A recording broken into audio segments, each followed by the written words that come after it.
Muito bem-vindos a mais uma transmissão do Instituto Karibuni Vida tena para katika Todos. utangazaji mwingine Tema geral, Gênesis kutoka taasisi ya princípio. uzima kwa wote. Mensagem Mada kuu ni mwanzoni, de ujumbe Sodoma wa e 30, Gomorra e a história de Jó. uharibifu wa Sodoma na Gomora na hadithi ya Loti. Versículo 1 até o versículo Tunasoma 38. kutoka kwa Biblia Mwanzo Graças ao Senhor pela revelação da sua 19 kuanzia mstari wa kwanza hadi 38. igreja e Tunashukuru Mungu kwa sababu ya ufunuo wa neno lake ambalo amepatiana kwa kanisa pela operação na kwa imani Espírito.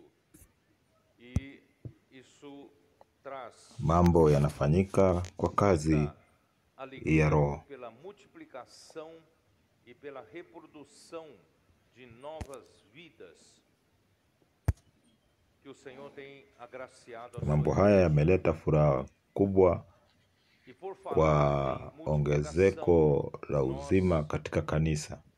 vimos na mensagem anterior, o capítulo Na anterior, tunapoongea kuhusu ongezeko, Deus então tuliona katika aparece ujumbe juntamente uliokuwa tumemaliza kabla ya huu Abraão katika uma dupla Mwanzo 18 kwamba Mungu alijitokeza akiwa na malaika wawili kwa Abrahamu wakiwa que Deus na mishoni mbili.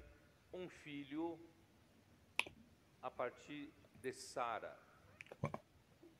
Wa kwanza Que todos, alitangazia Abrahamu inclusive Abraão, kwamba angepata mwana kupitia Sara, porque Deus, na kuna kitu quando prometeu dar ambacho terra de Canaã a sua na ni kitu ambacho Abrahamu mwenyewe alikuwa anaona kiwezekani, que a sua mulher Sara era kwa sababu wakati Mungu aliahidi Abrahamu kupewa shamba la Canaan, eles deram jeito Abrahamu alijua kwamba Sara alikuwa tasa na angepata watoto, Ismael, na kwa hivyo serva de Sara. Sara na Abrahamu Isso desagradou a Deus, walijaribu kusaidia Mungu mostrando que Deus kwa não kupata precisa da cooperação Ishmaeli carnal do kupitia mtumishi wa Sara ambaye ni Hagar, Sem aparecer na jambo hilo alikumfurahisha Mungu. quando lhe apareceu novamente, quando ele tinha já 99 Sababu anos Bwana de idade, afurahishwi wakati binadamu o Deus anafanya Todo-Poderoso anda kazi na kwa mwili. presença e Na wakati Abrahamu alikuwa miaka 99, tudo. Eu Mungu alimwambia kwamba yeye ni Mungu mwenyezi na akitembea mbele zake akiwa amekamilika, as coisas kwamba yeye anaweza fanya miujiza, Portanto, Abraão, anaweza inua wafu, faço uma aliança contigo, que é a circuncisão, que significa o na anaweza fanya mambo ambayo hayawi yakawa. Deus não precisa Kwa hivyo da anafanya natural do homem agano na Abrahamu kupitia sua obra tohara. ser aqui na terra. Ilikuwa ni Então, ishara Deus ya anuncia kutoa uma coisa em mwili, tudo, dizendo kumaanisha kwamba Mungu hahitaji nguvu ya binadamu ili kutimiza mapenzi yake hapa duniani. era tão impossível Kwa hivyo porque Sara já era Bwana velha, e Mungu Abraão também era velho, akatangaza kitu ambacho akingewezekana, o costume das mulheres, não havia nenhuma kwamba baada ya mwaka moja Sara angepata mtoto, quando o homem na jambo hilo lilikuwa haliwezekani kwa sababu Sara na Abrahamu walikuwa wamezeeka sana, fato hakukuwa então anuncia que na uwezo fazer. Ele ambao anuncia wangeweza kupata mtoto. filho. Na katika kipindi hicho basi binadamu hakuwa na tumaini Castanhal la kitu kutendeka, assistiu, lakini Mungu anaahidi kwamba atakifanya, nós não na estamos akaahidi kwamba Sara atapata mwana wa kiume. Kwa hivyo história dizendo katika ujumbe wa estéril, kwanza katika kongamano la Castanhão. Na verdade, Kwa wale ambao walitazama ujumbe huo, mostrei ontem kwa sababu hatufuatilii tu hadithi ya Sara kwamba alikuwa tasa na Bwana akafanya apate mtoto. Hii ni ukweli wa ubinadamu, kwamba Mungu alipoumba binadamu, aliumba binadamu na akamwahidi awe na matunda, aongezeke na aweze kujaza dunia na kutiisha dunia hiyo. Kwa hivyo Mungu anataka binadamu amwakilishe na aweze kutawala dunia hii. Ili binadamu aweze kuitawala, lazima apate watoto wengi na ajaze dunia. Kwa hivyo binadamu aliumbwa ili aweze kuwa na ratiba ya kuzalisha. Hakuumbwa akuwe tasa, kwa sababu baraka ya Mwenyezi Mungu ni mwanadamu asikuwe mtu ambaye hawezi zalisha. Kwa hivyo katika Mwanzo 3 tunaona nyoka akidanganya Eva akule mti ule wa katikati wa kujua mema na mabaya, na kuanzia hapo dhambi ikaingia kwa binadamu na kila mmoja akahesabiwa dhambi. Binadamu ambaye aliumbwa na roho ama moyo ambayo ndio sehemu ambayo ni shamba ambalo lingeweza kuzalisha mbegu ya Mungu, kwamba binadamu ni shamba ama eneo ambalo liko na ratiba la Mungu. Na wakati shetani ama nyoka alipodanganya Eva na kukula mti ule wa kujua mema na mabaya, dhambi ilichafua shamba hilo ambalo ni moyo wa binadamu, na binadamu akakuwa hawezi zalisha, na binadamu hawezi zalisha uzima wa Mungu. Na hiyo ikaendelea miaka 4,000 kutoka Adamu mpaka kuja kwa Yesu Kristo. Kwa miaka 4,000 binadamu hangeweza kuzalisha, lakini tunafurahia Bwana kwa kuja kwa mbegu ya mwanamke. Yesu alikuja kuponya binadamu kutoka kwa kutozalisha. Kwa Kristo binadamu ama mwanadamu anaweza zalisha matunda. Mwanadamu ako na nguvu ya ongezeko, lakini kutokea wakati wa Kristo mpaka sasa, karibu miaka 2,000 ambayo imepita, tunafurahia kwa Bwana kwa sababu tunashukuru Mungu kwa sababu kanisa liliongezeka, lakini si kupitia kwa yale mapenzi yote ya Bwana ambayo alikuwa anaitaka, kwa sababu tunaona uharibifu ama mchanganyiko wa kanisa kwa sababu katika mwanzo kabisa tuliona kanisa likiongezeka katika miujiza na watu wakaongezeka kwa wingi, na waliongezeka sana katika miaka michache katika kanisa la Yerusalemu. Lakini baada ya karne 20 tumeona upungufu na kutoka kwa njia ya neno la Mwenyezi Mungu, na kanisa limetumia wakati mrefu ukiwa hauwezi zalisha. Tuko katika mwisho wa miaka 2000 na kanisa haliwezi baki vile lilivyo.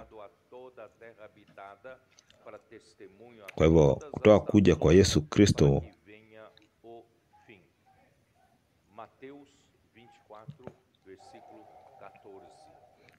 rotuba ambayo ilikuwa katika kanisa haijaweza kuonekana vizuri, lakini sasa Bwana amekuwa akitunenea kwamba lazima ujumbe huu uweze kuenezwa katika dunia nzima, ndio mwisho ufike, katika Mathayo 24:14.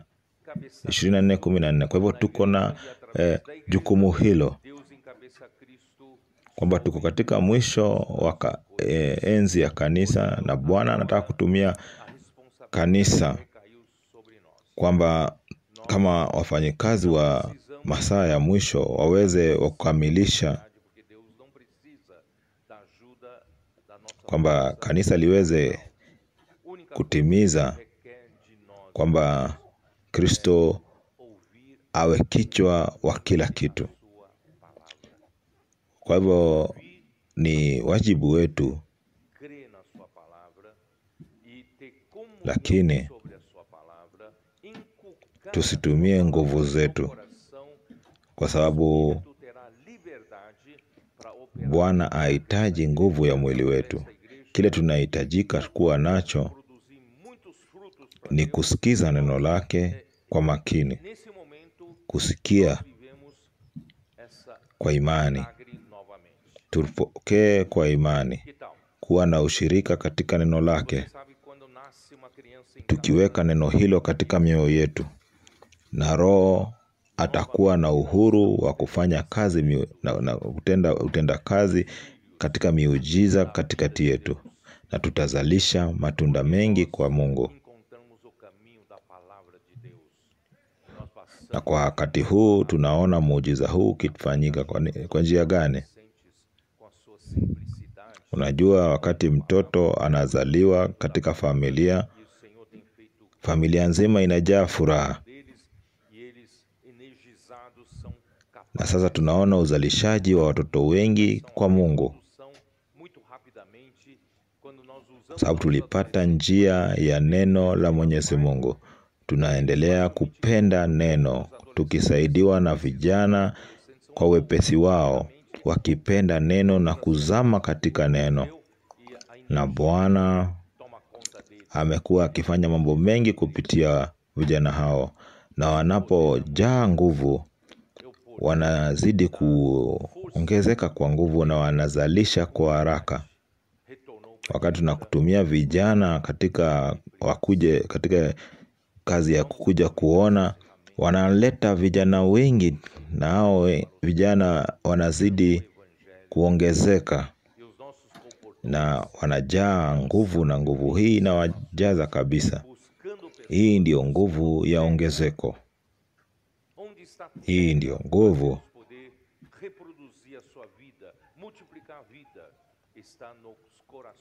ya kuwa na rutuba.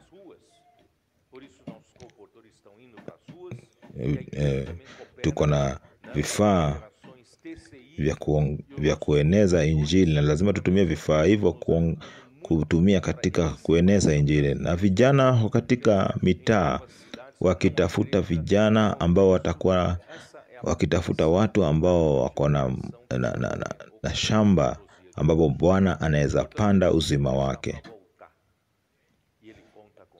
na watu wako katika mitaa, na ndio maana tunawakopota wako katika mitaa, na tunafanya hizi TCS katika kazi ya TS, na vijana wetu wanatusaidia,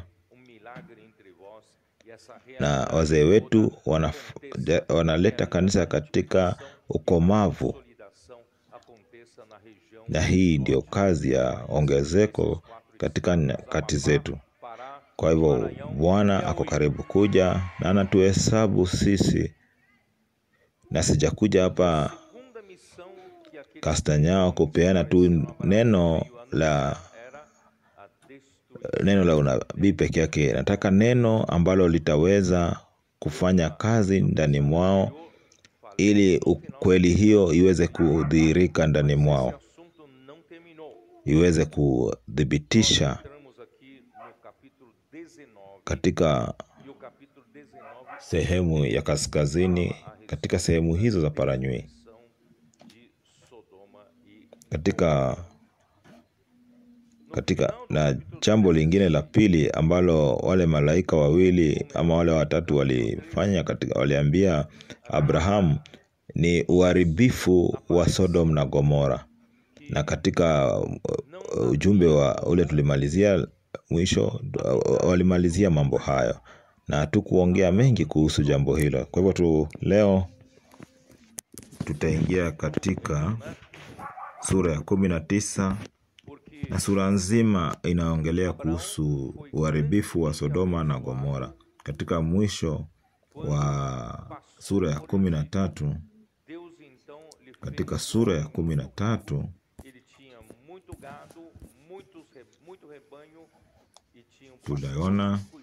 tunaona hapa hakukuwa na njia ingine ya Abrahamu kuishi pamoja.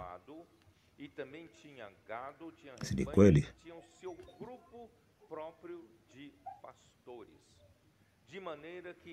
Kwa sababu Abrahamu alikuwa amebarikiwa sana. Baada ya kupitia Misri, Mungu alimfanya akakuwa tajiri sana. Alikuwa na ng'ombe na mifugo ambao wachungaji walikuwa wanachunga mali hiyo yote. Na Loti pia alikuwa amebarikiwa, na alikuwa na wachungaji wake na mifugo mingi, na kwa kuwa na wingi mpaka hawangeweza kuishi pamoja, na kwa kuwa na vikundi viwili vya wachungaji, vikundi viwili ambavyo vilikuwa na njia yao kivyao. Kulikuwa na kikundi cha Loti na kingine cha Abrahamu. Kwa Loti kulikuwa na Abrahamu ambayo alikuwa anaamini vitu vyote vilikuwa ni vya Mungu, na vyote vilikuwa vya Mungu kutumia kwa kazi yake. Lakini Loti naye hakuwa na moyo huyo. Loti alikuwa anatamani kuwa tajiri na kuwa na vitu vyake mwenyewe. Na si hivyo peke yake, alitaka kuwa na maisha yake mwenyewe, kwamba atajulikana kwa watu na kukaa maisha ya kutambulika hapa duniani. Kwa hivyo hawa ni wanadamu wawili ambao walikuwa na mioyo tofauti. Hawangeweza kuishi pamoja, na haikiwezekana. Kwa hivyo wakaishi kando na mwingine. Kwa hivyo fikiria mambo hayo, kwamba vitu vyote ambavyo Loti alivipata kwa sababu alikuwa karibu na Abrahamu, na Mungu alibariki Loti kwa sababu alikuwa karibu na Abrahamu, kwa sababu Abrahamu alibarikiwa na Mungu,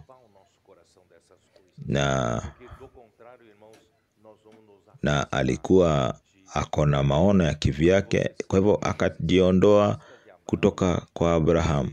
Kwa hivyo unapata kuona utajiri mwingi katika kanisa. Unafaa kuwa na moyo ule wa Abrahamu. Ukiona mambo vile inaendelea, fuata kwa karibu mambo ya kanisa. Usikue kama Loti ambaye alikuwa na maono ya kivyake, maono ya kufuata mambo yake mwenyewe ya kujiinua. Mungu atusafishe kutoka kwa mambo kama hayo, kwa sababu tusipofuata mambo haya tutajiondoa kutoka kwa Abrahamu, Na unapojiondoa kutoka kwa Abrahamu, unajiondoa katika mlima Gerizim ambao ni mlima wa baraka. Kama hauko katika mlima wa baraka, unachagua mlima gani? Unachagua mlima wa Ebal, mlima ambao ni wa laana, mlima ambao ni wa kifo, kwa sababu hakuna sehemu ya tatu ambayo haina uchaguzi. Kwa hivyo unapotoka kutoka kwa mlima ule, unaenda mlima wa kifo. Hakuna uchaguzi mwingine. Ni uchaguzi gani mwingine unaweza chagua? Kwa hivyo lazima tutulie katika baraka, tukue na moyo ule wa Abrahamu ambao hauchagui mambo ya kivyako. Lazima upeane kila kitu kwa Mungu. Kila kitu ambacho niko nacho ni cha Bwana. Sina mambo ambayo ni ya kivyangu, mambo ambayo si ya kanisa, mambo ambayo ni ya kujitajirisha ama kutafuta nafasi katika kanisa. Hata kutafuta nafasi katika jamii,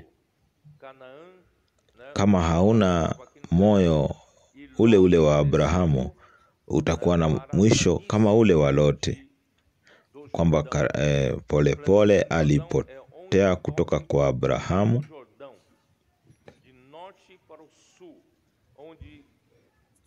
Na kile ambacho Abrahamu aliambia Loti, ukichagua sehemu yoyote, mimi nitaenda sehemu ambayo ni kinzana na yako. Kwa hivyo Lot alichagua Jordani, na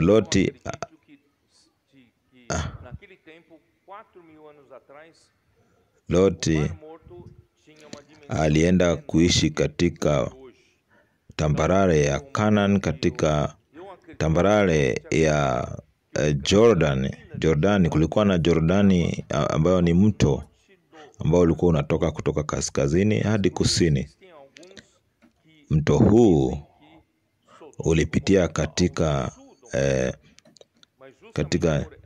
ziwa la Galili na kupita juu kabisa hadi kaskazini hadi katika ziwa lililokufa. Na tambarare ya Yordani ilikuwa mahali pale. Na mimi naamini kwamba katika wakati huo, miaka karibu 1400 iliyopita, eneo hilo la ziwa lililokufa, mimi naamini kwamba tambarare ya Jordani ilikuwa kaskazini ya Dead Sea ama ziwa lililokufa. Watu wanaamini kwamba Sodoma na Gomora yalikuwa chini ya ziwa lililokufa ama Dead Sea, kwa sababu ya mambo haya ambayo inaonyesha Loti alichagua tambarare ya Jordani. Na kusini ya ziwa lililokufa hakuna tambarare ya Jordani. Kwa hivyo lazima sehemu hiyo ilikuwa ni kaskazini ya ziwa lililokufa. Kwa hivyo mto huo wa Jordani ulikuwa unaenda chini. Kwa hivyo Loti aliteremka chini mpaka akafika katika lango la Sodoma. Na ilikuwa ni mji ulikuwa na dhambi zaidi kwa Mungu.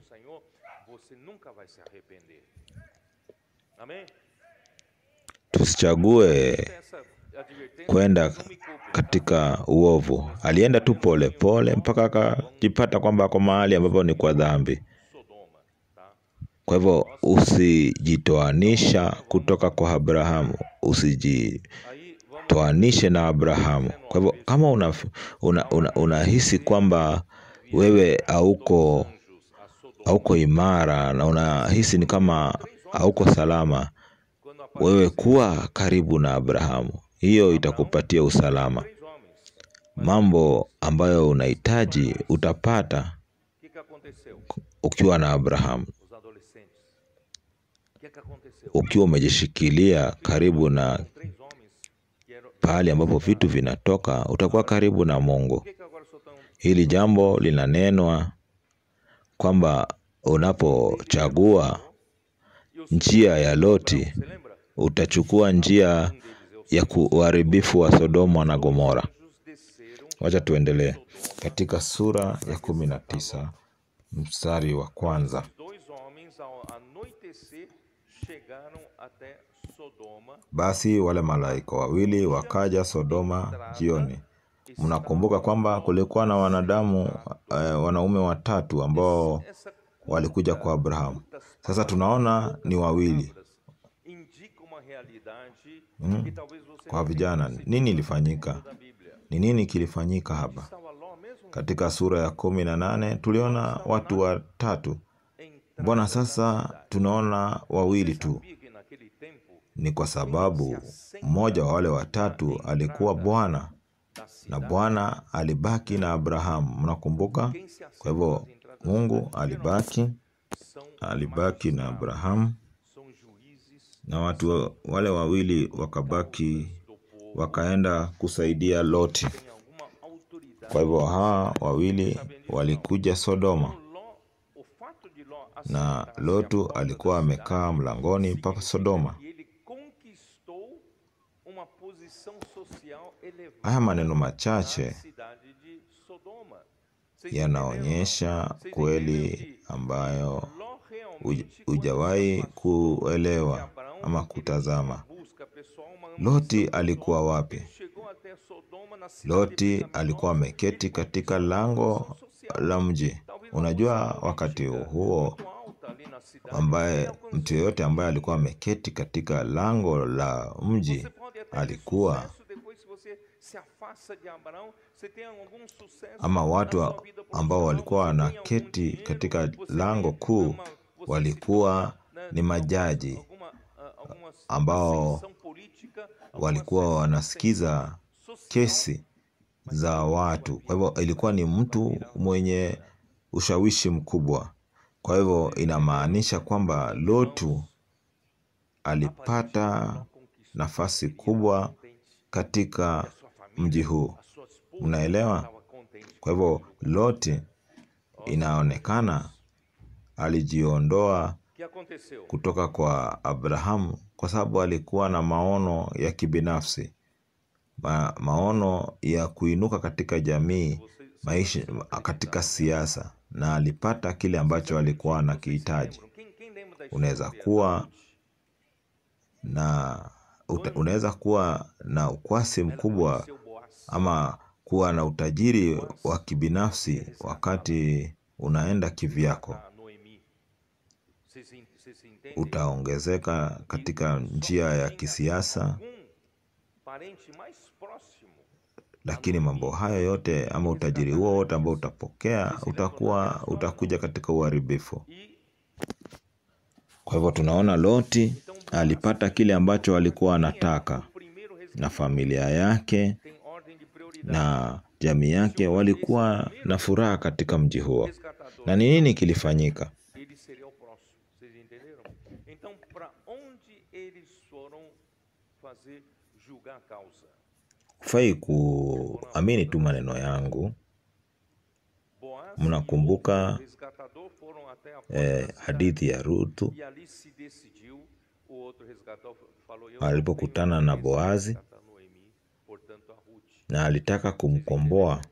E quando ele desistiu, Boaz ficou. Alitaka Tinha prioridade kumrudisha Naomi, portanto a Ruth.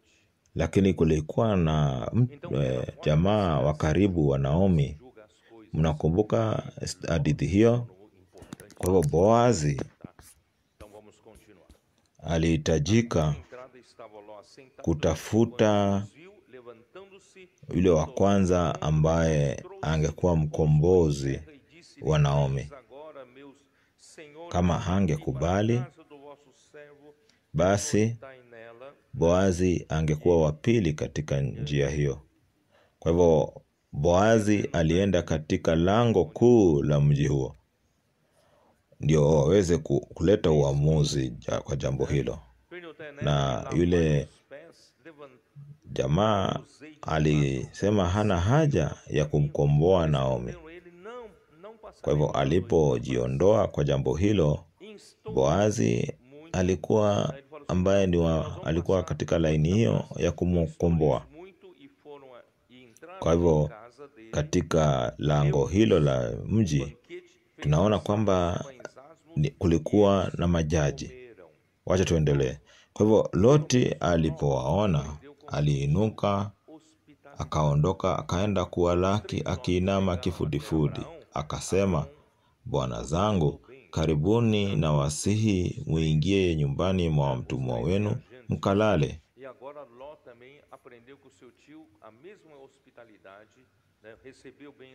Umefika wapi? Umefika wapi? Mkalale, mkanawe miguu yenu, hata asubuhi muondoke na mapema mkaende zenu. Wakasema, sivyo, lakini tutakaa uwanjani usiku kucha. Akawasihi sana, nao wakasema, akawasihi sana, nao wakaja wakaingia nyumbani mwake, akawafanyia karamu, akawapikia mikate isiyochachwa, nao wakala. Kwa hivyo tunaona Luti aliweza kujifunza kutoka kwa mjombake jinsi ya kupokea wageni na jinsi ya kuandalia vyema wageni hao. Kwa hivyo aliwapokea na kufanya maandalizi mema kwa wageni wake. Hata kabla hawajalala, watu wa mji, wenyeji wa Sodoma, wakaizunguka nyumba, vijana kwa wazee, watu wote waliotoka pande zote. Wakamuita Lutu, wakamwambia, wawapi wale watu waliokuja kwako usiku huu? Uwatoe kwetu tupate kuwajua. Wandugu, ili jambo ni la kusikitisha sana. Ndio maana mji wa Sodoma ulikuwa na dhambi kuu, na walikuwa na tabia hii ya ushoga. Katika Yuda 7,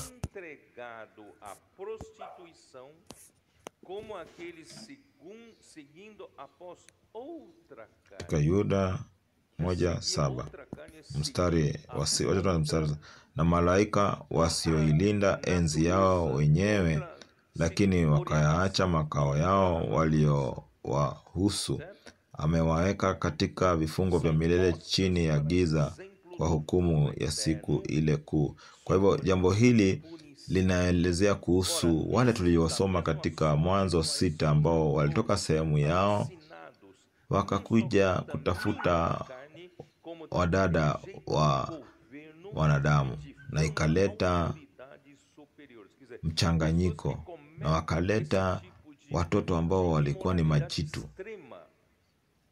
Kwa hivyo Yuda katika mstari huu alileta mfano wa moja kwa moja wa Sodoma na Gomora, na miji ambayo ilikuwa kama vile Sodoma na Gomora, na miji iliyokuwa kando kando, waliofuata usherati kwa jinsi moja na Hawa wakaenda kufuata mambo ya mwili yasiyo ya asili. Imewekwa ni kwenda, ukifuata mili ni kwenda kinyume na asili, kuwa dalili wakiadhibiwa katika moto wa milele. Kadhalika na Hawa katika kuota kwao huutia mwili uchafu, ukataa kutawaliwa. kuyatukana matukufu. Katika njia ingine, wale ambao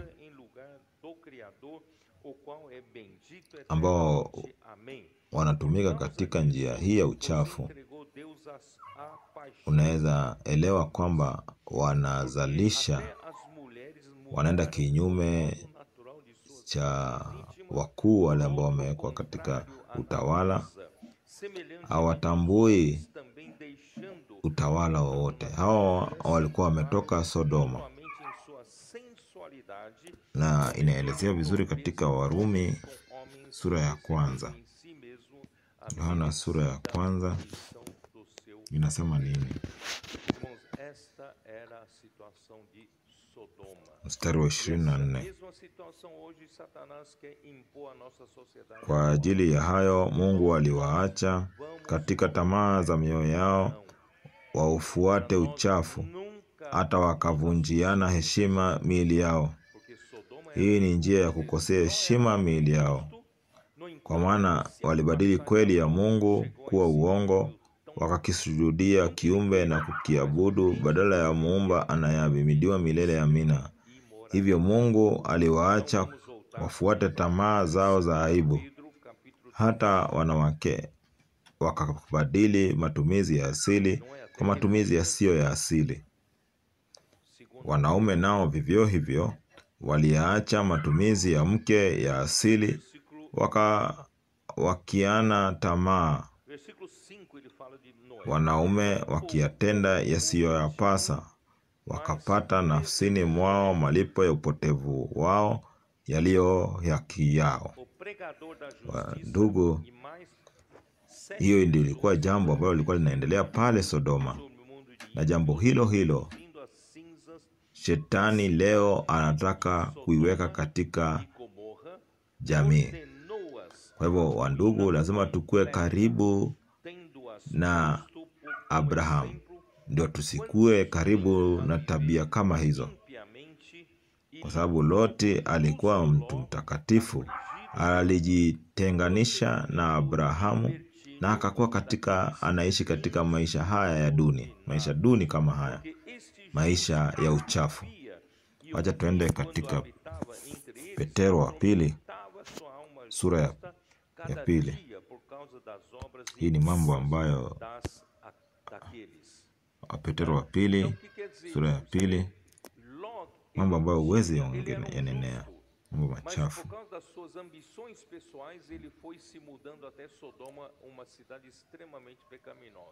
Katika sura ya 2 mstari wa 5.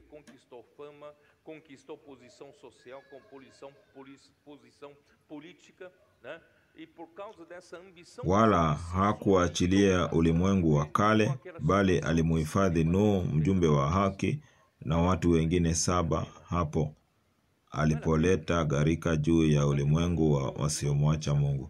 Tena akaihukumu miji ya Sodoma na Gomora, akiipindua na kuifanya majivu, akaifanya iwe ishara kwa watu watakaokuwa hawamchi Mungu. Baada ya haya akamwokoa Lutu, yule mwenye haki, aliyehuzunishwa sana na mwenendo wa ufisadi wa hao wahalifu.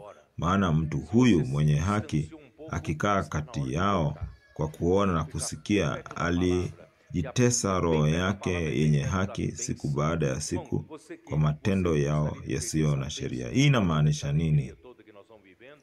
Lotu alikuwa mtu mwenye haki, lakini kwa sababu ya kufuata mapenzi yake mwenyewe, alienda nchi ya Sodoma, mji ambao ulikuwa na dhambi nyingi. Na ingawaje alipata kila kitu ambacho alikuwa anatamani, kujulikana na kupata kuwa maarufu katika siasa, na kwa sababu ya kufuata mambo hayo, aliishi katika maisha ya kusikitisha. Mambo hayo kweli ni mambo tunaweza sema ni mazuri. Tusijaribu kutoka kwa Abraham. Tutembee kwa karibu na neno. Na neno chanzo chake ni wapi? Tusitoke kutoka kwa neno. Lakini ukikuja kujua, utakuja kugundua kwamba uko katika Sodoma. Unapotoka kutoka kwa neno, ni vyema uamke, ukue karibu na neno. Na unapokuwa karibu na neno, unakuwa karibu na baraka. Sasa unataka kuondoka kutoka kwa baraka ambazo tunaishi nayo sasa. Tunaona miujiza ikifanyika. Tunaona, usikubali kujiondoa kutoka kwa baraka hizo kwa kitu chochote kile. Bwana Yesu.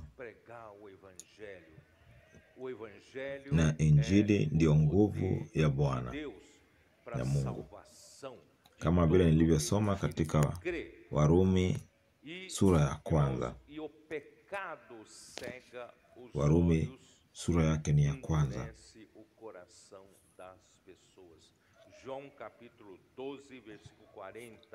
Hata kwa hawa watu wenye dhambi bado kuna tumaini.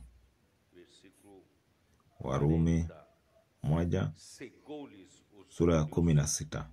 Kwa maana sionei haya Injili, kwa sababu ni uweza wa Mungu uletao wokovu kwa kila aaminie, kwa Myahudi kwanza na kwa Myunani pia. Kwa maana haki ya Mungu inadhihirishwa ndani yake toka imani hata imani, kama ilivyoandikwa, mwenye haki ataishi kwa imani. Kwa hivyo watakatifu, tuhubiri Injili. Hii dunia imepotea kama Sodoma na Gomora. Inavuta watu katika uchafu, katika dhambi. Lakini kuna tumaini. Tuhubiri Injili. Injili ndio nguvu ya Bwana, ili tuletee wokovu kwa kila mmoja anayeamini. Na watakatifu, dhambi itafanya macho yawe yamepofuka na moyo kukauka.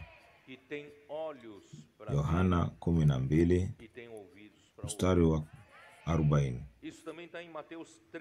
Yohana 12.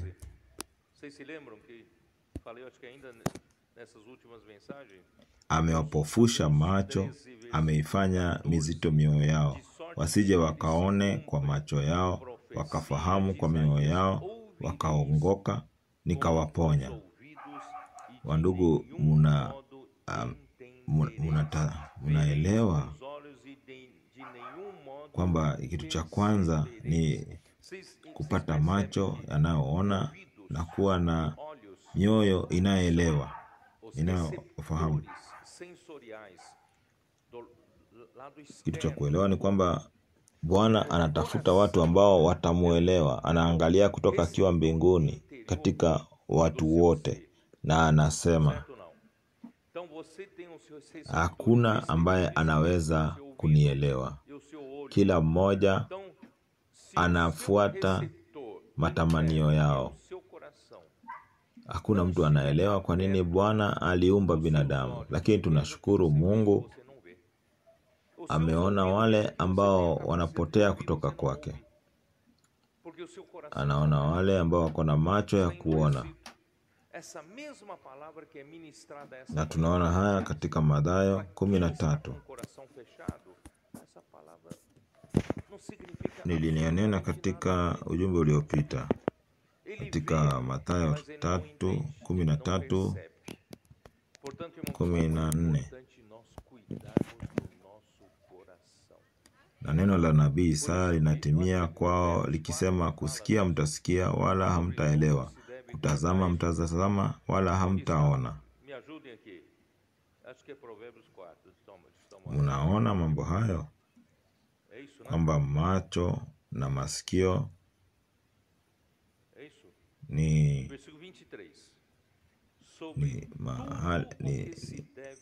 sehemu za kupokea. Ni sehemu za kupokea kutoka nje, na moyo ni sehemu ya kupokea kutoka na ndani.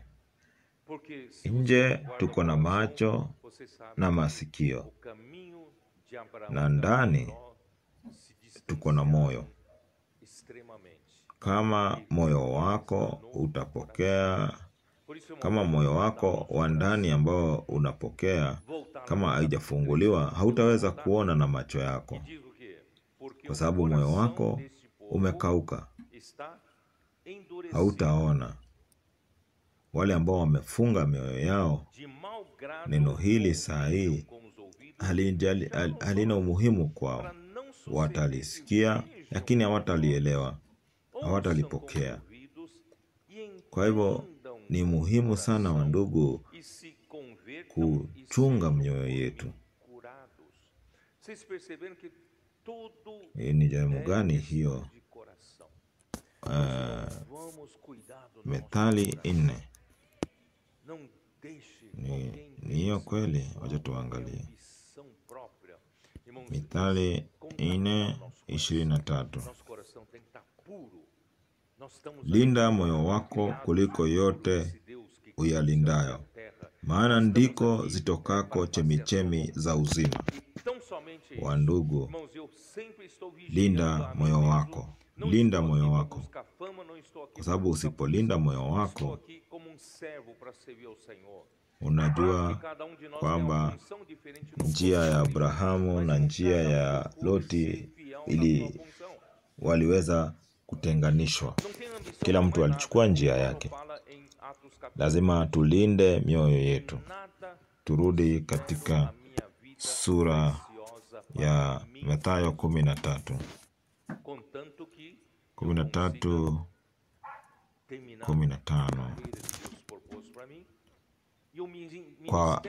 Kwa masikio yao hawasikii vema, na macho yao wameyafumba, wasije wakaona kwa macho yao, wakasikia kwa masikio yao, wakaelewa kwa mioyo yao, wakaongoka, nikawaponya.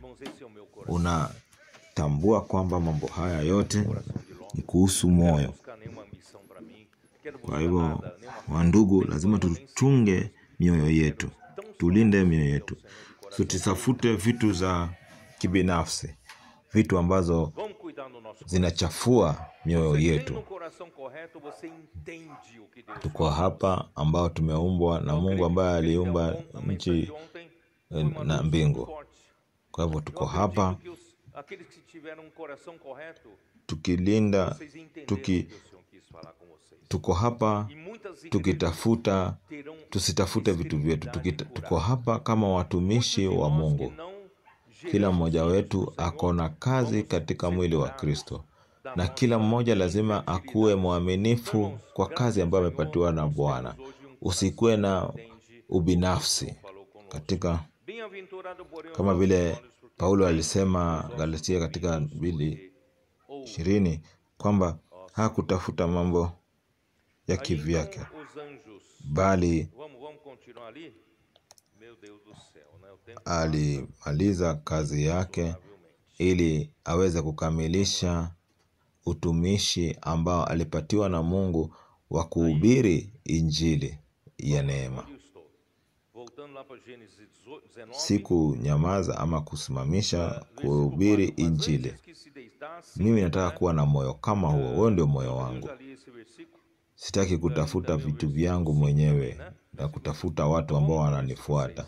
Nataka kutafuta Mungu kwa moyo ambao uko safi. Tuchunge mioyo yetu. Kama uko na moyo wa kweli, utaelewa kile Mungu anachokisema. Naamini kwamba ujumbe wa jana ulikuwa ujumbe mzuri, na wale walikuwa hapa, naamini kwamba mlielewa kile Mungu alijaribu kuwaambia.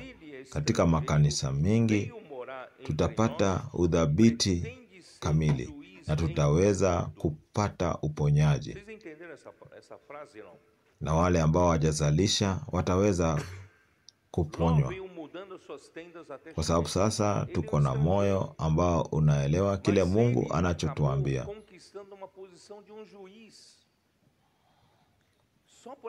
Lakini heri macho yenu kwa kuwa yanaona na masikio yenu kwa kuwa yanasikia.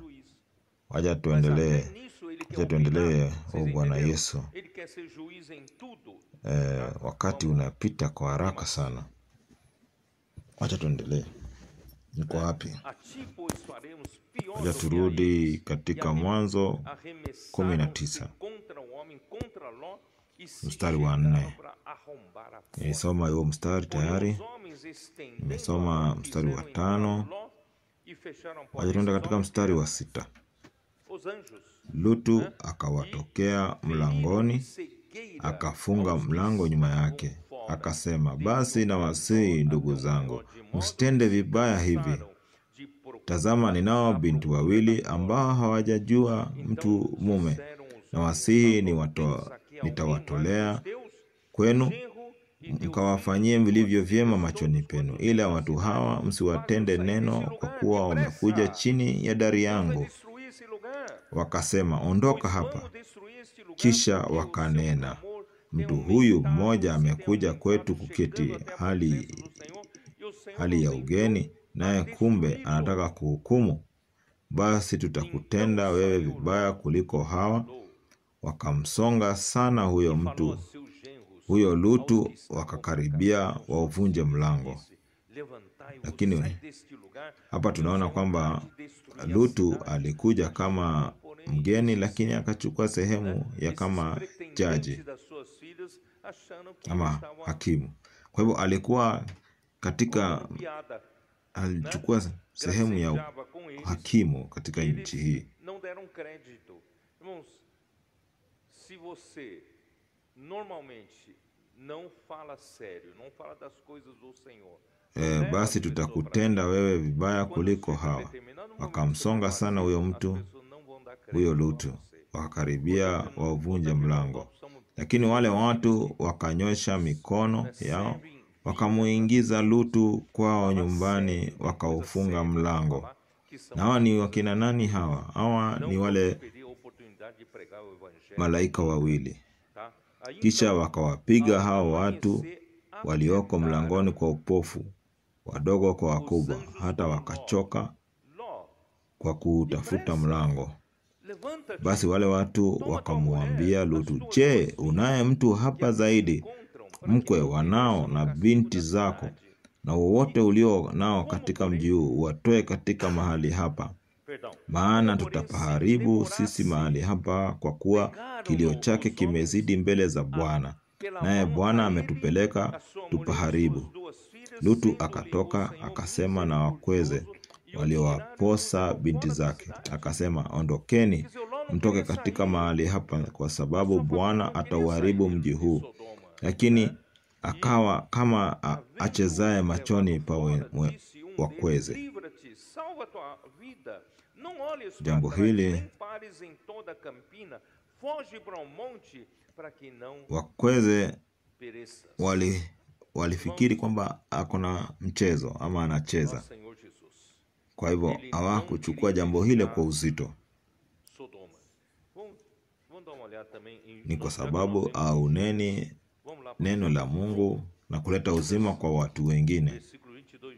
Na unapokosa kuwaambia jambo hilo, watu wengi hawatakuona kama wewe ni wa mzaha. Kwa hivyo tunafaa kuwa watu ambao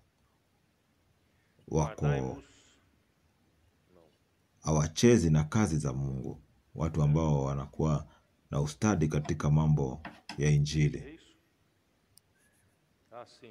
Hata alfajiri ndipo malaika wakamuhimiza Lutu wakisema, ondoka, mtwae mkeo na binti zako wawili waliopo hapa, usipotee katika maovu ya mji huu.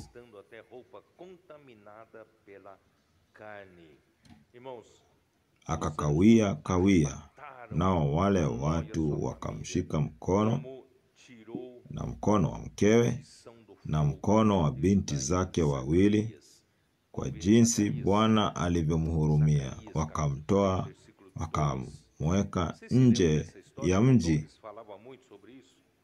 Hapa tunaona Lutu hata hakuwa anataka kutoka, hata familia yake haikutaka kutoka. Ikawa walipomtoa nje, mmoja alisema, jiponye nafsi yako, usitazame nyuma, wala usisimame katika hilo bonde popote. Ujiponye mlimani, usije ukapotea. Oh Bwana Yesu, hakutaka kutoka Sodoma. Watakatifu, tuliangalia Yuda, twende katika Yuda mstari wa 22 na 23. Mstari wa 22 na 23. Então, irmãos, nosso Senhor Jesus, vamos lá. Uma vez fora da cidade, né? Onde estou? Vamos voltar lá. Kweli? Vamos para o versículo 17.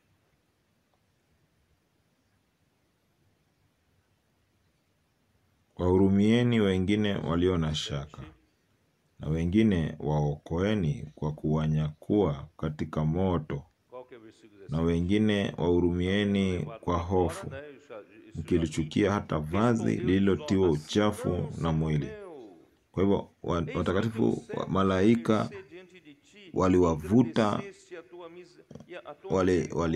waliwaokoa Loti na familia yake kama watu ambao wanaokolewa kutoka kwa moto.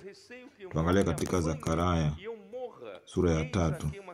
Unakumbuka kuna wakati ndugu Bodonga alinena kuhusu jambo hili miaka mingi iliyopita.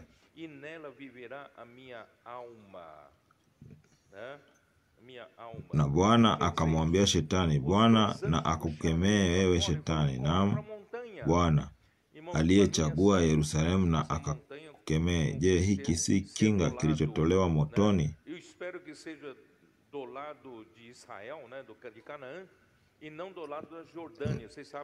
Loti alikuwa amefurahishwa, alifungwa macho na vitu ambavyo alivipata katika mji ule, na kujua kwamba vitu hivyo vitaharibiwa vyote, na Mungu akamwokoa kupitia malaika wale wawili. Oh Bwana Yesu, wacha tuendelee.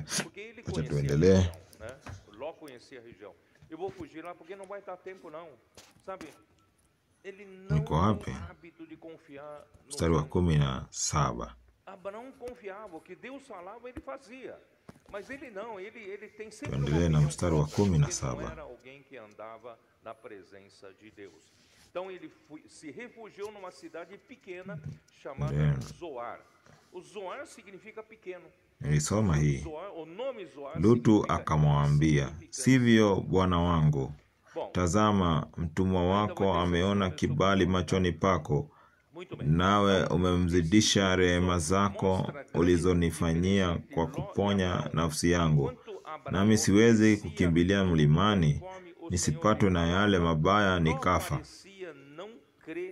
Basi mji huu ukaribu, niukimbilie, nao ni mdogo, nijiponye sasa huko, sio mdogo huu,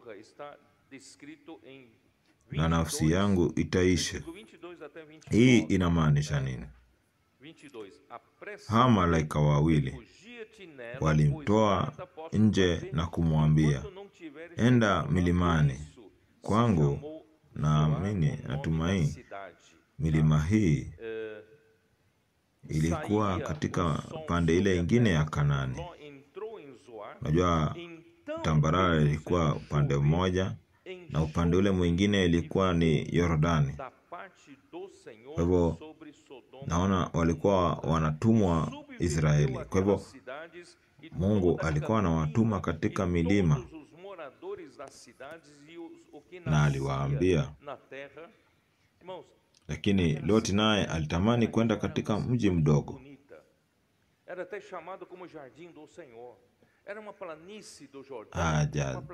Hajaanza kuamini malaika hawa. Yeye hakuwa anaamini hata yale ambao walikuwa wanamwambia. Na Loti hakuwa mtu ambaye alikuwa anatembea katika uwepo wa Mwenyezi Mungu. Kwa hivyo Loti akaenda katika mji huo ambao unamaanisha mdogo. Kwa hivyo mji ule ambao unaitwa Zoa inamaanisha mji ambao hauna maana, mji mdogo. Naye Abrahamu aliamini kila kitu ambacho kilinenwa na Mungu. Loti naye hakutii. Kwa hivyo uharibifu wa Sodoma na Gomora ambao imeelezewa kutoka mstari wa 22 hadi 29. E converteu-se numa estátua de sal. Irmãos, akaambia, tazama, vamos, mji huu hima ujiponye huko, maana siwezi kufanya neno lolote hata uingiapo humo. Kwa hiyo jina la mji ule iliitwa Zoari. Jua lilikuwa limechomoza juu ya nchi Lutu alipoingia Zoari. Ndipo Bwana akanyesha juu ya Sodoma na juu ya Gomora kiberiti na moto toka mbinguni kwa Bwana. Kaangusha miji hiyo na bonde lote na wote waliokaa katika miji hiyo na yote yaliyomea katika nchi ile. Sehemu hiyo ambayo ilikuwa sehemu nzuri, ambayo ilikuwa inapendeza,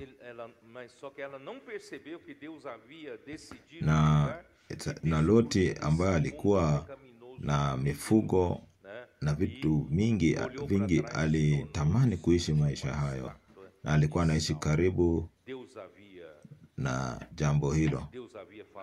Lakini baada ya uharibifu kutoka kwa Mwenyezi Mungu, sehemu hiyo haingetambulika tena. Moto na jivu liliharibu sehemu hiyo yote.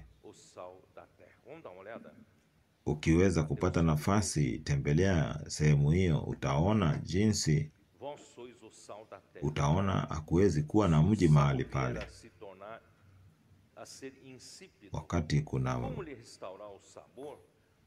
mvua ya mawe, hakuwezi kuwa na mambo yanaweza kuwa mahali pale, na kwa hivyo hakuna chochote kinaweza mea pale. Lakini mkewe Lutu akatazama nyuma yake, akawa nguzo ya chumvi.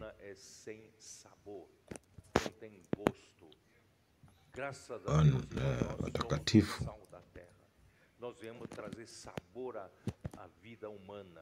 quantas pessoas vocês, os comportores, encontram na rua e falam: eu não vejo nenhum sentido à minha vida, eu estou usitamani Sodoma. Usikuwe na ile hali ya kutamani kurudi Sodoma, kwa sababu mke wa Lutu alianza kutafakari kuhusu ni nini mji unaweza kumpa, na mji ulimpatia sehemu kuu katika jamii, na hakutaka kwenda katika jangwa, na hakutambua kwamba Bwana alikuwa amehukumu mji ule wa dhambi, na alitamani na akatazama nyuma na akakuwa jiwe la chumvi ama nguzo ya chumvi.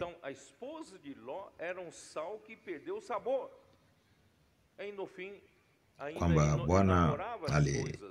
Bwana aliambia wanafunzi wake kwamba wao ni chumvi ya dunia. Wacha tuangalie katika Mathayo 5:14. 5:14.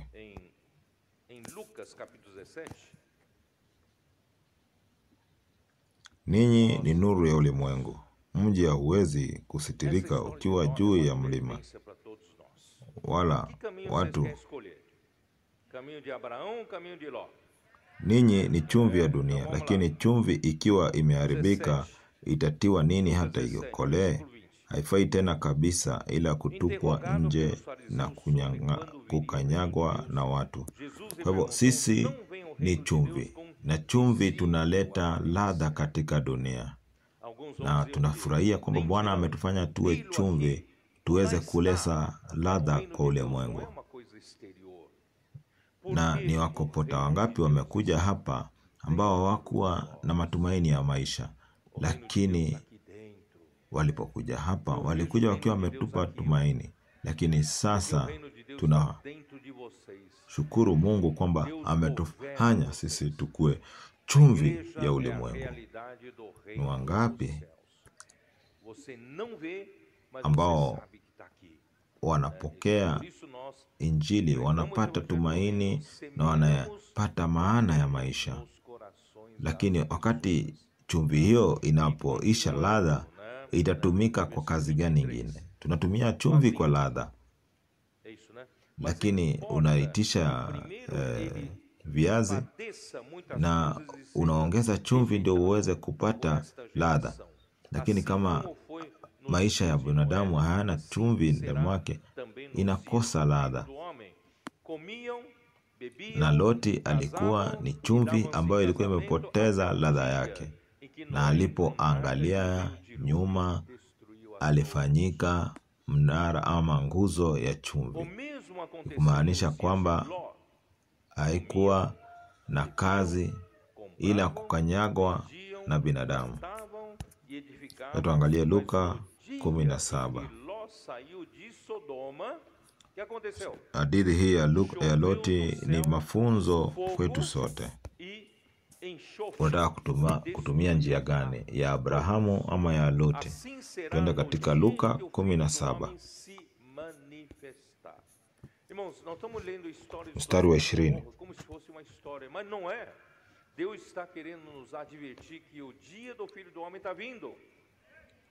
Na alipoulizwa na Mafarisayo, ufalme wa Mungu utakuja lini? Aliwajibu akawaambia, ufalme wa Mungu hauji kwa kuchunguza, wala hawatasema tazama upo huku au kukule, kwa maana tazama ufalme wa Mungu umo ndani yenu. Akamwambia wanafunzi kwamba Bwana yeye ndo anatutawala. Hatuioni, lakini tunajua iko ndani mwetu. Ndio maana tunapohubiri Injili ya ufalme, tunapanda ufalme katika mioyo ya watu. Na tuendelee katika mstari wa 23. Tena watawaambia, tazama kule, tazama huku, msiondoke. Mstari wa 26. Na kama ilivyokuwa siku za Nuhu, ndivyo itavyokuwa katika siku zake Bwana wa Adamu. Walikuwa wakila na kunywa, walikuwa wakioa na kuolewa, hata siku ile Nuhu aliyoingia katika safina, gharika ikashuka ikawaangamiza wote. Na kadhalika kama ilivyokuwa katika siku za Loti, walikuwa wakiwa wakila na kunywa, walikuwa wakinunua na kuuza, wakipanda na kujenga. Lakini siku ile Lutu aliyotoka Sodoma, ulinyesha moto na kibiriti kutoka mbinguni, vikaangamiza wote. Hivyo ndivyo itakavyokuwa siku ile atakafunuliwa mwana wa Adamu. Wandugu,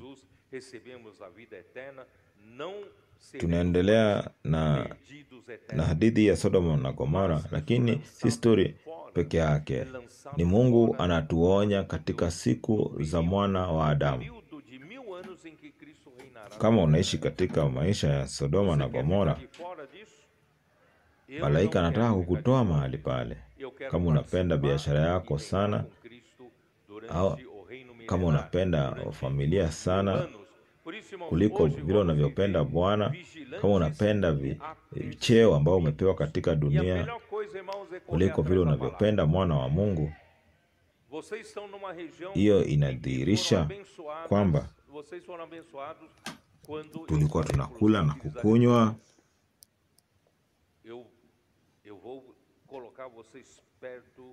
Jumapili na Jumamosi tunakunywa na wandugu na marafiki. Na wakati gharika litakuja, hakutakuwa na wakati tena, na kile ambacho kinaweza haribiwa kitaharibiwa. Na kama Mkristo sitaki kuishi maisha kama, nataka kuwa nimenyakua ufalme. Kwa hivyo hii ni onyo kwa kila mmoja wetu. Katika kila kitu kinafanyika kama hakutakuwa na mwisho, kwamba yataendelea nikiuza na kununua, nikipanda na kuvuna, nikifanya biashara zangu. Lakini wandugu, muwe macho. 12 anos. Ufalme wa mbinguni uko mikononi Os mwetu. primeiros 3 anos foram bem tumultuados, né? Bem tumultuados. Katika Mas, irmãos, de lá para cá, irmãos, wakati watu wa Mungu wanakosa kufuata kuwa kama chumvi ya dunia então nunca deixe essa bênção. na wanaishi katika dunia kama watu wengine, maisha ya kawaida, watakuwa hawana maana, Né? De hawafai onde tena sai toda isipokuwa fonte da kutupwa vida, na irmãos, kukanyagwa podem ter chini. certeza que vocês estarão seguros e vocês vão, quando chegar Na o reino unapoamini milenar, vocês vão estar reinando com Cristo. Senhor Jesus. na unapokuwa unamjua Bwana hautapotea milele. Vamos voltar lá para Hii ya kutupwa nje 19. ni kutupwa kutoka kwa utukufu, ni kutupwa nje kutoka kwa utukufu wa Mungu katika miaka 1000 ya utawala wa Mungu. Tendo se levantaram Abraão Mimi sitaki de kuwa madrugada, hivyo. foi para o lugar Nataka onde kutumika na estivera Bwana na katika presença ufalme do Senhor. katika miaka Porque Abraão 1000. ficou lá em cima, Kwa né? hivyo leo Em lazima Canaã, tukue macho tá? Ele na ni kufuata neno kwa karibu. ele foi até o lugar onde Unaweza kuwa estivera katika na sehemu presença do hii, Senhor e sehemu olhou ambayo para Sodoma e imebarikiwa Gomorra. sana. Vocês se lembram que eu falei terra de Canaã, onde Niliambia Abraão estava com viongozi mahali hapa e Sodoma e Gomorra está na kwamba planície nitaweka do karibu Jordão. kwa E neno, o Mar karibu Morto kwa está a mtume, 400 karibu kwa metros abaixo Paulo, do nível do mar. kufuata kwa E karibu provavelmente onde Abraão estava ficava uns 800 metros tabia de zake, altitude. upendo wake, Então ele olhava de cima u- para Sodoma e uvumilivu. Gomorra, Kwa hivyo sendo Timotheo alijua ele maisha foi ya aquele Paulo. fogaréu, enxofre, Tunashukuru Mungu fogo, kwamba mambo hayo destruição, yalifanya kazi. montão de pedras Ni em mwaka- cima tumekuwa dessas cidades. ilikuwa miaka Ele ngapi? olhou, Miaka tá? 14. E olhou para Sodoma e Gomorra e para toda Miaka a terra ya- da Campina, viu que a terra miaka subia michache fumaça kabla como a tulikuwa fumarada de uma na fornalha. Ao tempo que destruiu as cidades da Campina, lembrou-se Deus de tumekuwa na Abraão e tirou changamoto, Ló do lakini sehemu meio hili das ni sehemu ambayo ruínas, inafuata porque neno kwa subverteu karibu. as Tusipotee cidades kutoka em kwa que Ló baraka, habitava. mahali ambapo Irmãos, tunaona uzima na chemichemi ya uzima. Ukiwa mahali pale utakuwa salama, na wakati ya mwaka 1000 inapokuja tutakuwa tunatawala na Bwana. Turudi katika Mwanzo 19, turudi pale sobre a destruição de Sodoma e Gomorra. Por quê? 19 mstari wa 27. Porque Deus queria tirar Ló. Ibrahimu akatoka asubuhi kwenda mahali aliposimama mbele za Bwana. Profeta de Deus, de quem andava Unakumbuka na kwamba presença. pale wa Se você Abrahamu é aquele que anda na alipokuwa na presença de Mungu Deus, pale a sua Kanaani, intercessão tem poder.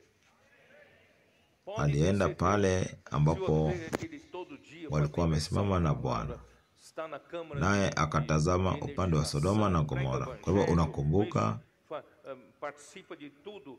Você pode ter alikuwa certeza mahali que pa você tem palipojua katika poder na mlima, sua oração. na Sodoma na Interceder Gomora pelas ilikuwa pessoas. katika mahali tambarare, Ó Senhor Jesus, vamos na ziwa ilikuwa chini, ziwa lililokufa lilikuwa chini, versículo 29. na Abrahamu alikuwa juu zaidi.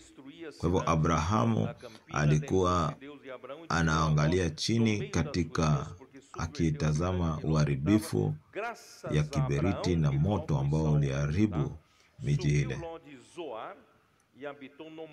na akatazama upande wa Sodoma na Gomora na nchi yote ya hilo bonde, akaona na tazama, moshi wa nchi ukapanda kama moshi wa tanuru. Ikawa Mungu alipoiharibu miji ya bondeni, Mungu akamkumbuka Ibrahimu, akamtoa Lutu katika maangamizi, alipoiangamiza miji hiyo aliyokaa Lutu.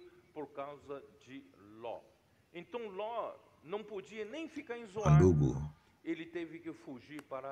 Mungu alitembelea Abrahamu kumweleza kwamba atapata mtoto, na bado akaambia Abrahamu kuhusu uharibifu wa Sodoma na Gomora. Na ni kwa nini Mungu aliambia Abrahamu kuhusu uharibifu wa Sodoma na Gomora? Ni kwa nini? Ni kwa sababu Mungu alitaka kuokoa Lutu, na Mungu alitaka maombezi kutoka kwa mtu ambaye anatembea katika uwepo wa Mwenyezi Mungu. Na kama wewe ni mtu ambaye anatembea na Mungu, maombezi yako ni muhimu sana. Kama wewe ni mtu ambaye unazama katika neno, unaingia katika pahali pa kutiwa nguvu, unalala na kuamka na Bwana, unajua kwamba maombezi yako yako na nguvu kwa watu. Wacha tuendelee nikisoma. Mstari wa 29 nilisoma hii. Na ikawa Mungu alipoiharibu miji ya bondeni, Mungu akamkumbuka Ibrahimu, akamtoa Lutu katika maangamizi alipoiangamiza miji hiyo iliyokaa Lutu. Lutu akapanda kutoka Zoari, akakaa mlimani na binti zake wawili pamoja naye, kwa sababu aliogopa kukaa katika Zoari. Akakaa katika pango, yeye na binti zake wawili.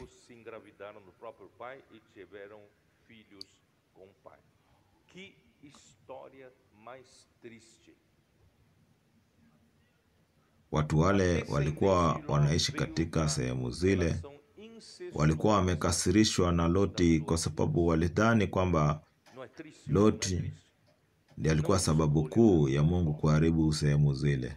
Na kwa hivyo Lutu aliogopa kuishi karibu na wao.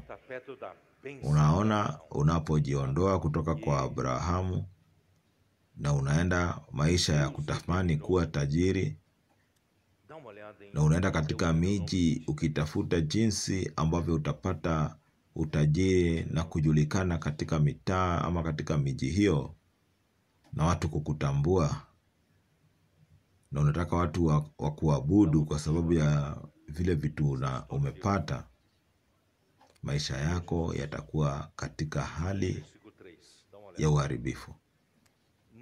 Lakini ukienda katika kujenzi wa kanisa, ukijenga mahali ambapo ni pa Mungu, maisha yako yatakuwa maisha yenye raha, maisha ambayo ni ya kufurahisha. Lakini usichague maisha ya maisha ya kuharibifu. Usichague maisha ya Lutu. Katika mstari wa 31, yule mkubwa akamwambia mdogo, baba yetu ni mzee, wala hakuna mtu mume katika nchi atuingilie kama ilivyo desturi ya dunia yote. Kwa sababu hakuna mtu alikuwa anawataka, kila mtu alikuwa anawachukia. Haya, na tumnyweshe baba yetu mvinyo, tukalale naye, itumuhifadhie baba yetu uzao.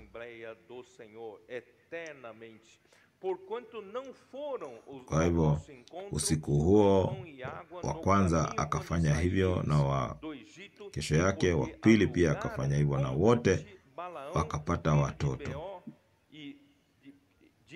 Na angalia mambo ambayo ni ya kusikitisha haya. Loti alipata watoto kupitia wasichana wake. Hii ni onyo, tusifuate njia ya Loti. Tufuate kila wakati njia ya Abrahamu. Acha tuangalie katika sura Kumbukumbu la Torati 23.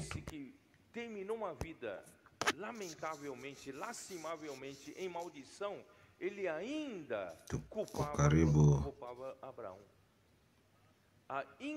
kulia kwa sababu tuko karibu kulia tukiangalia hadithi hii ya Loti.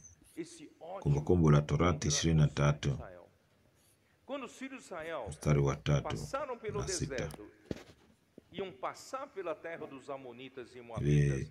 Sahau Eles kusema não permitiram passar, watoto e não wale deram pão wa nem kiume água ambao para o povo de walizaliwa, Israel, porque havia rancor, ressentimento mmoja dentro deles. alikuwa Moabu. Irmãos, isso é muito perigoso. As pessoas se afastam da bênção do nosso meio. Na wacha tuendelee ndugu, tusipitie njia hiyo. Mwishowe ni nini nataka kusema? Wacha tuone tumejifunza nini kutoka kwa nini tunajifunza kutoka kwa hadithi ya Loti kupitia njia ya Abrahamu. Alifanya makosa kwa kukosa kufuata neno la Mwenyezi Mungu. Alipokosa, Abrahamu alipoambiwa atoke kutoka kwa nyumba ya baba yake. Wacha tusome ili tusome Matendo ya Mitume 7,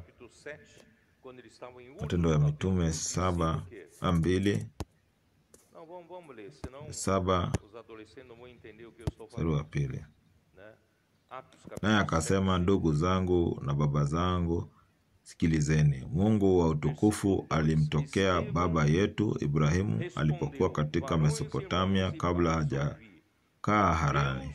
Akamwambia, toka katika nchi yako na katika jamaa zako, ukaenda hata nchi nitakayokuonyesha. Mungu alikuwa anataka atoke kivyake, asilete mtu mwingine. Lakini Abrahamu alivuta Loti akaenda naye.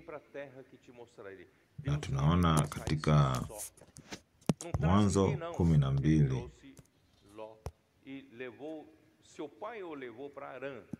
Bwana akamwambia Abrahamu, toka wewe katika nchi yako na jamaa zako na nyumba ya baba yako, uende mpaka nchi nitakayokuonyesha. Kwa hivyo tunaona Abrahamu alifanya makosa kwa kutofuata maagizo ya Mungu ya kuishi kivyake. Kwa sababu Mungu alijua kwamba Loti atakuwa na moyo tofauti.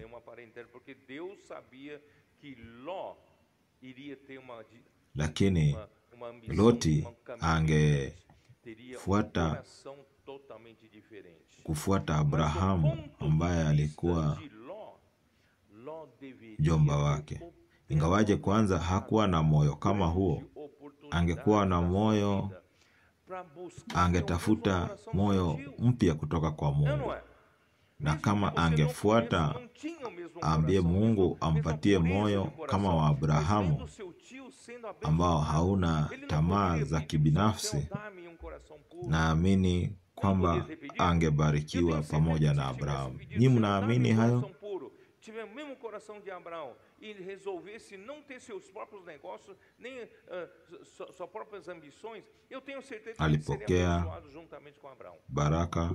Vocês acreditam nisso? Kwa sababu ya kufuata Abrahamu. Angekuwa kama Abrahamu.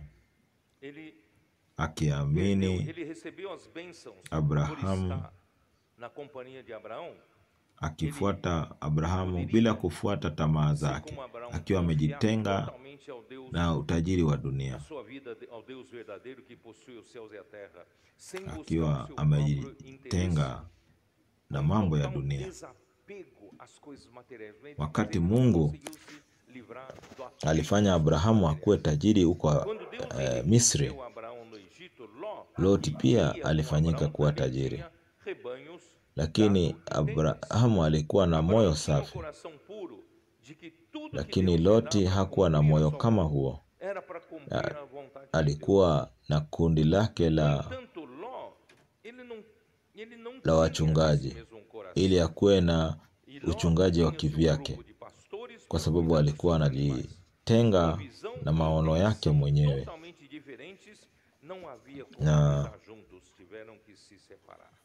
Na badala ya kuheshimu mjomba wake kuchagua kwanza, yeye alichagua akiwa wa kwanza.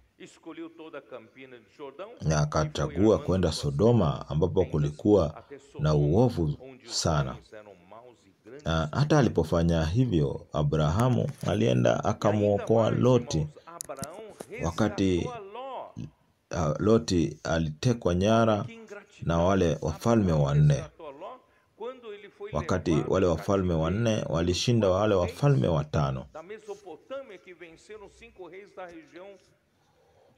Na Loti akasahau mambo hayo yote ambayo Abrahamu alimfanyia. Hii ni kuwa na kukosa shukrani kabisa. Na Mungu alifunua mpango wake wa kuharibu Sodoma na Gomora. Alifunua moyo huyo kwa Abrahamu, na malaika wakamkomboa Loti, na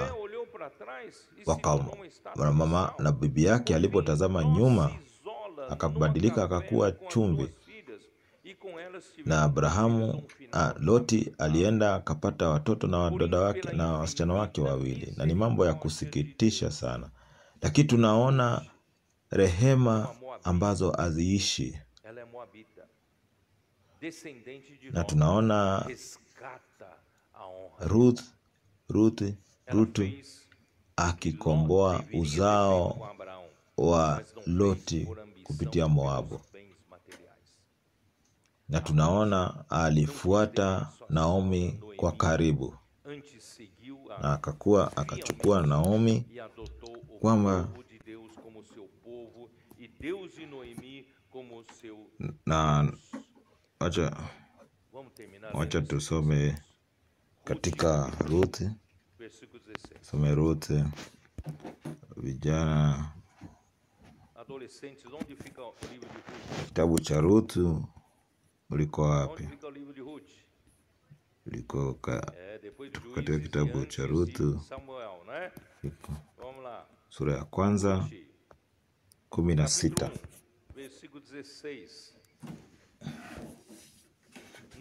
Naomi aliambia, naye Rutu akasema, aliambia bibi wa watoto wake kwamba wanaweza rudi kwao. Na Rutu alikuwa analia, na mstari wa 10 nasema, naye Rutu akasema, usinisihi nikuache, nirejee nisifuatane nawe, maana wewe uendako nitakwenda, na wewe ukaapo nitakaa. Watu wako watakuwa watu wangu, na Mungu wako atakuwa Mungu wangu.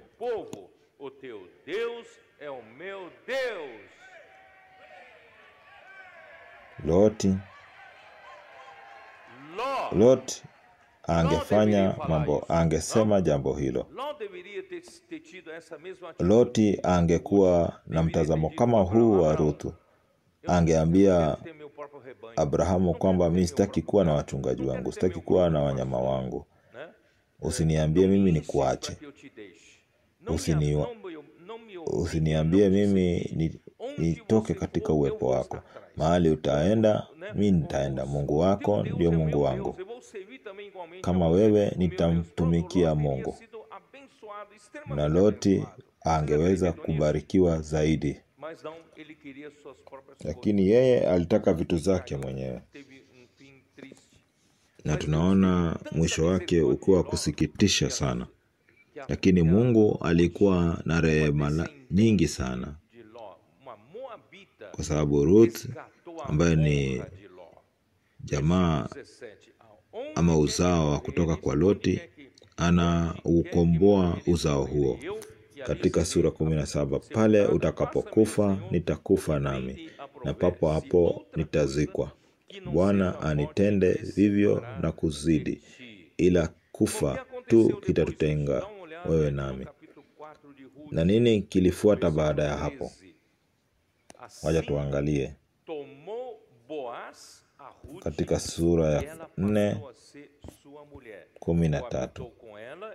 Basi Boazi akamtoa Ruthu naye akawa mke wake, naye akaingia kwake, na Bwana akamjalia kuchukua mimba, naye akazaa mtoto wa kiume. Mstari wa 17. Nao wale wanawake waliokuwa jirani zake wakampa jina wakisema, Naomi amezaliwa mwana, wakamuita jina lake Obedi. Yeye ndiye baba yake Yese, aliye baba yake Daudi.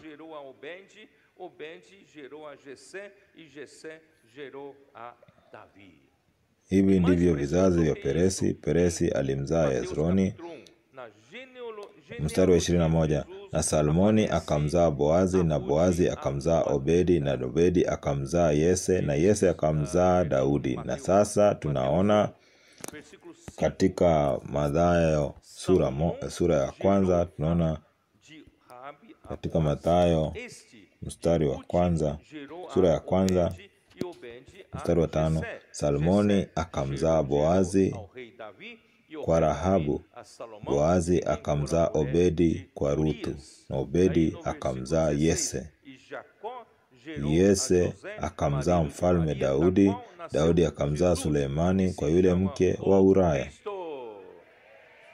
Mstari wa 16, Yakobo akamzaa Yusufu mumewe Mariamu, aliyemzaa Yesu aitwaye Kristo. Kwa hivyo tunaona Mungu akimkomboa Loti kupitia Ruthu.